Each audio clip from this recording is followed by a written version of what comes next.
Hello दोस्तों, welcome back. मैं हूं सुमित गर्ग और आप सभी का स्वागत है आज की इस कक्षा में, कक्षा 360 में। तो बच्चों, आज हम अकाउंटेंसी की फर्स्ट क्लास स्टार्ट करने वाले हैं, क्लास 11। तो आज की इस क्लास में हम तीन चीज़ों पर डिस्कस करेंगे कि एक अकाउंटेंट कंपनी में क्या करता है, क्यों करता है और किसके लिए करता है। बिल्कुल बेसिक से शुरू करेंगे आज की क्लास। तो चलिए शुरू करते हैं अकाउंटेंसी। तो बच्चों, अकाउंटेंट जो होता है ना कंपनी में, मैं बात कर रहा हूँ जूनियर पोस्ट की, जिसे हम बोलते हैं बुक कीपर। एक बुक कीपर जो होता है वो क्या करता है? वो करता है रिकॉर्डिंग का काम। हर चीज को रिकॉर्ड करना, हर फाइनेंशियल ट्रांजैक्शन, हर खर्चा, हर इनकम का हिसाब रखना, ये एक बुक कीपर का काम होता है। मतलब बिजनेस में जो भी लेन देन हो रहे हैं, सेल हो रही है, परचेज हो रही है, सैलरी पे की जा रही है, रेंट पे किया जा रहा है, कहीं से कुछ पैसा आ रहा है, कहीं को कुछ जा रहा है, हर चीज़ का रिकॉर्ड बनाना, हर चीज़ का हिसाब रखना, ये एक बुक कीपर का काम होता है। तो अकाउंटेंट का as a book keeper basic function क्या होता है? Recording of all financial transaction and event in the books of accounts. देखते हैं क्या लिखा है। तो हम बात कर रहे हैं फंक्शन की। तो बच्चों, हम बात कर रहे हैं फंक्शन की, मतलब हम क्या काम करते हैं। एक अकाउंटेंट जो होता है as a book keeper company में क्या काम करता है? वो काम करता है recording, recording of all financial transaction and event. हर वो ट्रांजेक्शन जो फाइनेंशियल नेचर की है, हर वो इवेंट जो फाइनेंशियल नेचर का है, उसका रिकॉर्ड मेंटेन करना, ये अकाउंटेंट का काम होता है अपनी बुकों के अंदर, इन the books of accounts. A book keeper is responsible for recording. एक बुक कीपर जो होता है वो रिकॉर्डिंग के लिए रिस्पॉन्सिबल होता है। Recording and maintaining of business financial transaction, जैसे कि परचेज का रिकॉर्ड, एक्सपेंसेस का रिकॉर्ड, सेल का रिकॉर्ड, रिसिप्ट का रिकॉर्ड, पेमेंट का रिकॉर्ड, एक्सेट्रा। बिजनेस में कितना कुछ होता है, सैलरी दी जा रही है, रेंट दिया जा रहा है, इलेक्ट्रिसिटी का बिल पे किया जा रहा है, मशीनें खरीदी जा रही हैं, फर्नीचर खरीदा जा रहा है, बिल्डिंगें खरीदी जा रही हैं, लैंड खरीदी जा रही है, क्या क्या होता है, हर चीज का रिकॉर्ड बनाना, ये अकाउंटेंट का काम है। आज हमें किस किस से कितना पैसा लेना है, किसको कितना पैसा देना है, असेट्स, लायबिलिटी, इनकम, एक्सपेंस, हर चीज का रिकॉर्ड बनाना, ये अकाउंटेंट का काम है। अब ये रिकॉर्ड बनाए क्यों जाते हैं? बच्चों, मैं दो वर्ड यूज करने वाला हूँ आगे, और ये बहुत ही इंपॉर्टेंट है। रिकॉर्ड बनाए जाते हैं ताकि हमें यह पता लग सके कि कंपनी की फाइनेंशियल पोजीशन क्या है, कंपनी की फाइनेंशियल परफॉर्मेंस क्या है। पोजीशन एंड परफॉर्मेंस, ये दो चीजें हैं जो कैलकुलेट करना हमारा ऑब्जेक्टिव होता है। रिकॉर्डिंग हमारा काम है, लेकिन ऑब्जेक्टिव, इस रिकॉर्डिंग के पीछे का पर्पस क्या है? पर्पस है बच्चों, to know the financial position, ताकि हमें पता लग सके कि हमारी फाइनेंशियल पोजीशन कैसी है।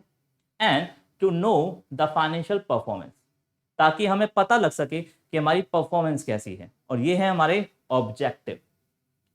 इन ऑब्जेक्टिव को पूरा करने के लिए हमने पीछे रिकॉर्डिंग के काम को डिस्कस किया। अब रिकॉर्डिंग होती कैसे है वो हम आगे सीखेंगे, लेकिन रिकॉर्डिंग क्यों की जाती है? ताकि हमें पता लग सके कि कंपनी की फाइनेंशियल पोजीशन कैसी है एंड परफॉर्मेंस कैसी है। अब क्या मतलब है पोजीशन से? बच्चों, पोजीशन से हमारा मतलब होता है एसेट्स और लायबिलिटी। अब ये क्या होता है इसको भी हम आगे डिस्कस करेंगे। हमें पता लग सके कि कंपनी की कितनी असेट्स हैं, कंपनी के ऊपर कितनी लायबिलिटीज हैं, और इन दोनों को जब हम कंबाइनली स्टडी करते हैं तो इसी को फाइनेंशियल पोजीशन कहा जाता है।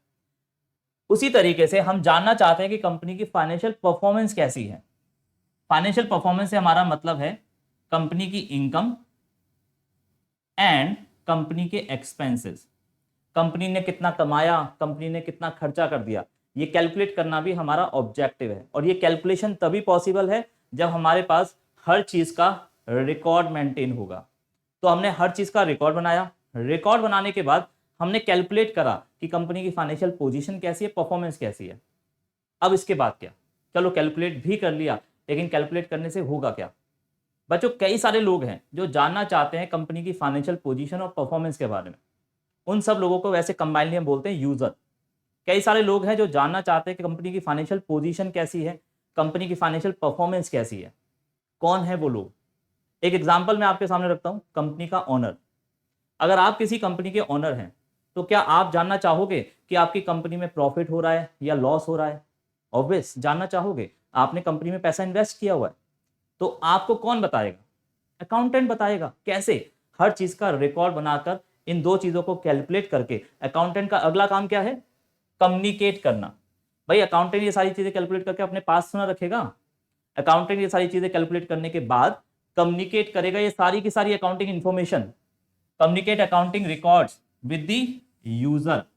ये सारी की सारी अकाउंटिंग इंफॉर्मेशन को बनाने के बाद, कैलकुलेट करने के बाद, ये इंफॉर्मेशन वो कम्युनिकेट करता है यूजर के साथ।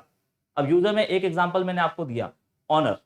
क्या सिर्फ ऑनर ही है जो कंपनी की फाइनेंशियल पोजीशन और परफॉर्मेंस को जानना चाहता है? Answer is no.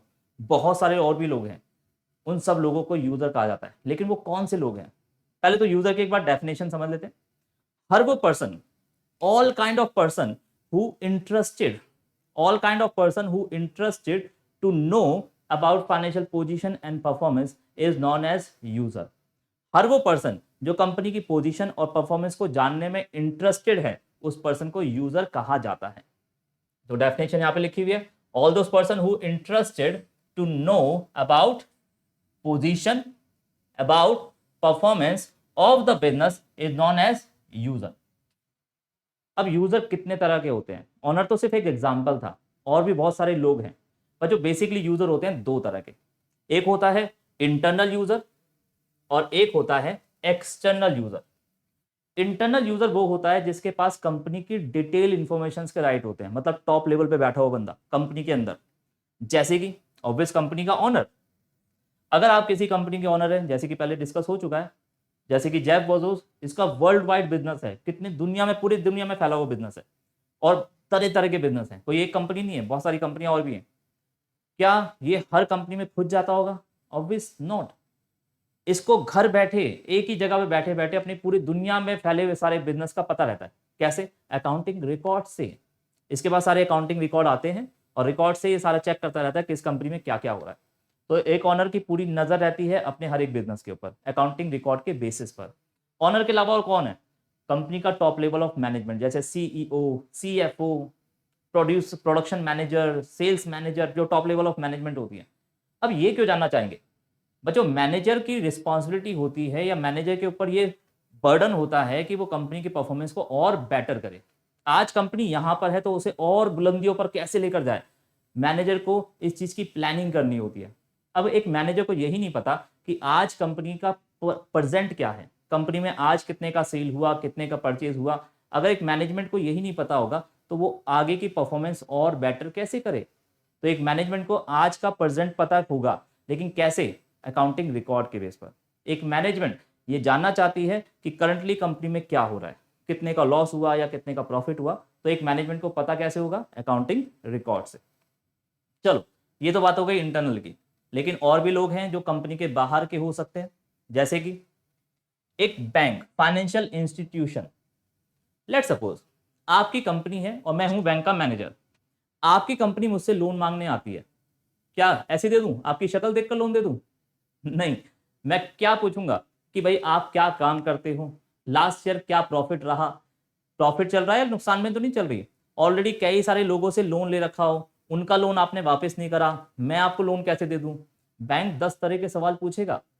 बैंक आपकी फाइनेंशियल पोजीशन और परफॉर्मेंस को समझने की कोशिश करेगा। तब जाके अगर बैंक को ये श्योरेंस हो जाती है कि आपकी फाइनेंशियल पोजीशन बहुत स्ट्रांग है, आपकी परफॉर्मेंस बहुत बेटर है, तब जाके बैंक आपको लोन देगा। तो एक बैंक या कोई फाइनेंशियल इंस्टीट्यूशन आपकी पोजीशन और परफॉर्मेंस के बेसिस पर आपको लोन देगा, श्योर होने के बाद कि आप उसका लोन उसे वापस करोगे। ठीक है, तो एक बैंक वाला जानना चाहता है। गवर्नमेंट, अब ये गवर्नमेंट क्यों जानना चाहती है आपकी कंपनी कितना कमाती है? गवर्नमेंट को चाहिए भाई टैक्स। आपकी कंपनी कितना कमाती है, आपकी इनकम कितनी है, उस इनकम पर गवर्नमेंट क्या लगाएगी? टैक्स। भाई इनकम टैक्स की नजर हर एक कंपनी के ऊपर रहती है, हर एक बिजनेस ऑर्गेनाइजेशन के ऊपर। कौन सी कंपनी कितना कमा रही है, क्या काम कर रही है, ताकि इनकम टैक्स डिपार्टमेंट उस इनकम से पे टैक्स लगा के टैक्स ले सके। तो गवर्नमेंट को जीएसटी मिलता है, सीजीएसटी मिलता है, एसजीएसटी मिलता है, 10 तरह के टैक्स हैं भाई। तो ये सारे के सारी कैलकुलेशन, जो टैक्स की कैलकुलेशन होती है, वो कंपनी के प्रॉफिट के ऊपर ही बेस्ड होती होगी। तो ऑब्वियस है हर एक income tax department, GST department जानना चाहता है कि आपने कितने रुपए का सामान बेचा ताकि उसके ऊपर जीएसटी लगाया जा सके, आपने कितने रुपए का प्रॉफिट कमाया ताकि उसके ऊपर इनकम टैक्स लगाया जा सके। तो गवर्नमेंट जानना चाहती है। और कैसे पता लगेगा? अगेन आपके अकाउंटिंग रिकॉर्ड को देखकर। इसके बाद करते हैं इन्वेस्टर। अगर आप चाहते हो कि इन्वेस्टर आपकी कंपनी में पैसा इन्वेस्ट करे, तो एक इन्वेस्टर क्यों इन्वेस्ट करेगा आपकी कंपनी में? अगर आपकी परफॉर्मेंस अच्छी होगी तो ही करेगा। बच्चों, इन्वेस्टर क्या होता है, कई सारी कंपनियों की परफॉर्मेंस को स्टडी करता है। भाई ये कंपनी कमा रही है, वो ये भी कंपनी कमा रही है, इन कंपनियों में जो बेस्ट परफॉर्मेंस कंपनीज होंगी, एक इन्वेस्टर उस कंपनी में जाके पैसा इन्वेस्ट करेगा। तो इन्वेस्टर आंख बंद करके तो इन्वेस्ट नहीं करने वाला। एक इन्वेस्टर इन्वेस्ट करने से पहले ये जानना चाहेगा कि कौन सी कंपनी की परफॉर्मेंस कैसी है, किसकी पोजीशन कैसी है, बेटर होगी तो एक इन्वेस्टर इन्वेस्ट कर देगा। लास्ट आता है जी एम्प्लॉय। इसके अलावा भी है, लेकिन हम डिस्कशन केवल मेन चीजों पे बात कर रहे हैं आज। एम्प्लॉय, लेट सपोज आप किसी कंपनी के एम्प्लॉय, प्रोस्पेक्टिव एम्प्लॉय हो। दो कंपनियों ने आपको ऑफर करा। एक गूगल कंपनी ने आपको ऑफर करा कि भाई मेरी कंपनी में आ जाओ, मैं आपको ₹1,00,000 महीने की सैलरी दूंगी। एक छोटी सी दुकान है कोई गांधीनगर में, उसने आपको ऑफर करा कि आप मेरे पास आओ, मेरी दुकान पे बैठो, मैं आपको ₹1,10,000 महीने की सैलरी दूंगी। किस पे जाओगे? 1,10,000 और दुकान पे बैठना है। ₹1,00,000 की सैलरी महीने की, ये भी महीने की सैलरी है पर मंथ।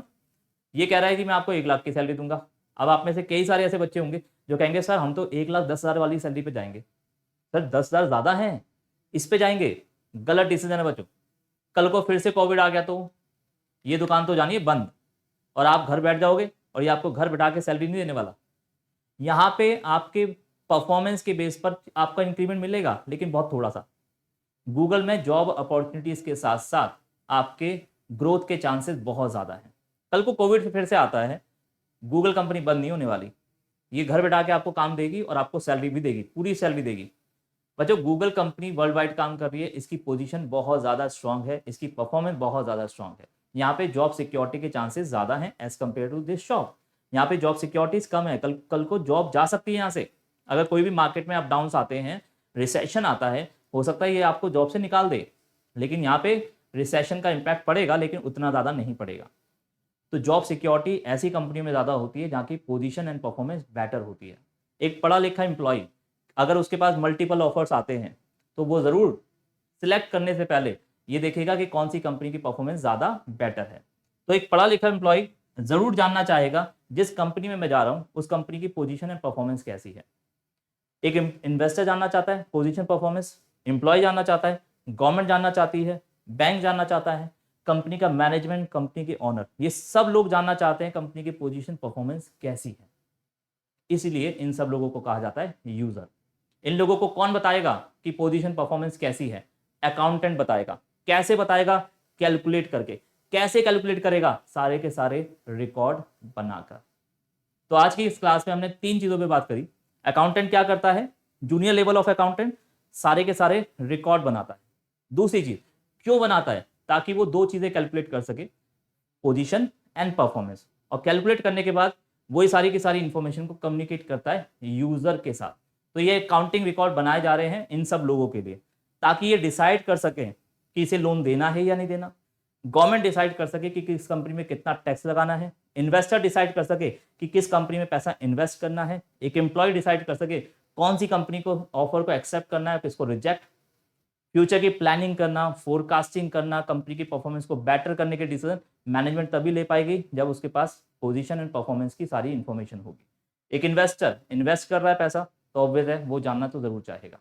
तो चलिए खत्म करते हैं आज की क्लास यहीं पर। नेक्स्ट क्लास हमारी होगी लायबिलिटीज को लेकर, कि कंपनी में जो लायबिलिटीज होती हैं उसका क्या मतलब होता है, लायबिलिटीज कितने तरह की होती हैं, ये लायबिलिटी इंक्रीज या डिक्रीज कैसे होती हैं। तो करेंगे नेक्स्ट क्लास में बात लायबिलिटी की। तो चलिए, थैंक यू।